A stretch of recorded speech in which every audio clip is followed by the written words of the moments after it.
This is the CW Source, and I'm Doug Vanoni, and we're sitting here with Penn Badgley of Gossip Girl. Penn, congratulations on the full season pickup of the show. That's right, thank you. So first question is, just what's your inspiration for the character of Dan? Josh Schwartz.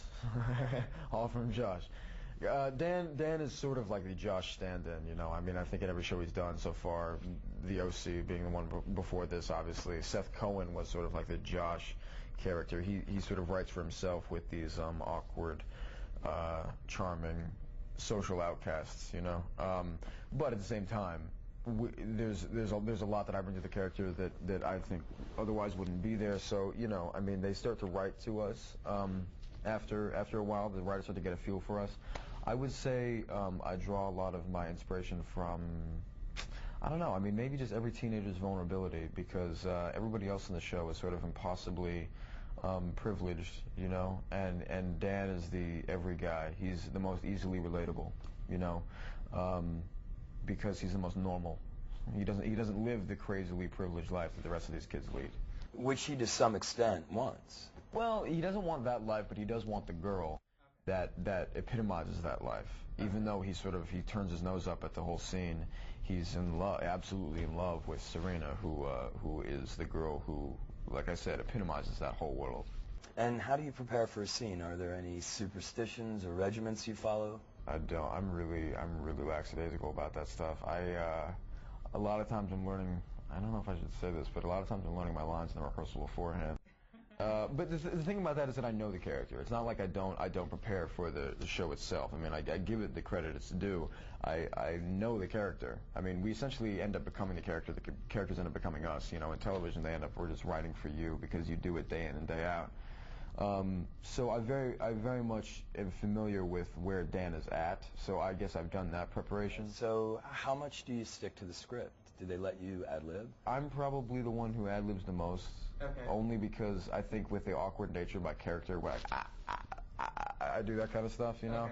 Because that's just like, that's Dan Humphrey. Yeah, I ad-lib a little bit more than the rest maybe, but not even that much. Was the awkward wave scene ad-libbed? That was in the script. A lot of the dialogue in that scene though was just sort of, it was like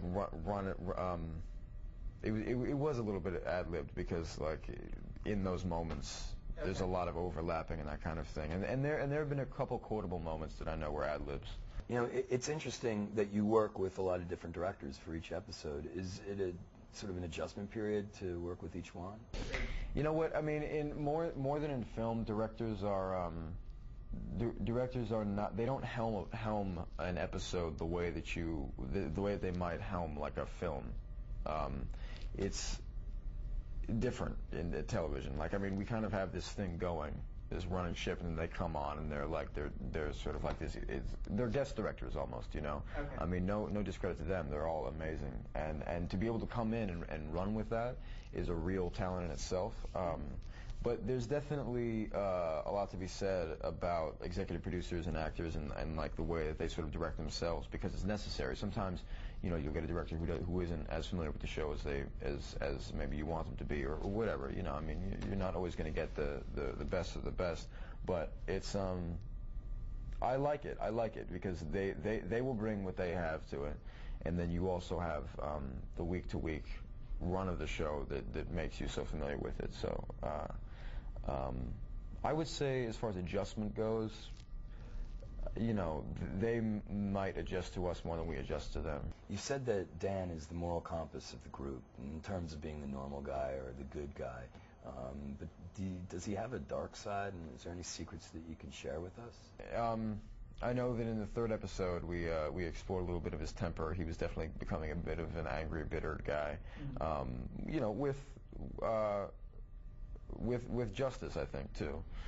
He was a little frustrated because Nate was getting everything he wanted, and he knew that he'd gotten the girl that he wanted years ago, whenever it was. So I think it's fun to explore whatever is bubbling under the surface with Dan, because he starts off on such a moral high ground, you know, that it's fun to explore that. It's not fun to be the guy who's like just right all the time, you know.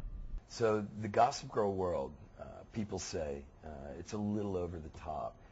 Do you think it's over the top, or is it mirroring something that you've seen?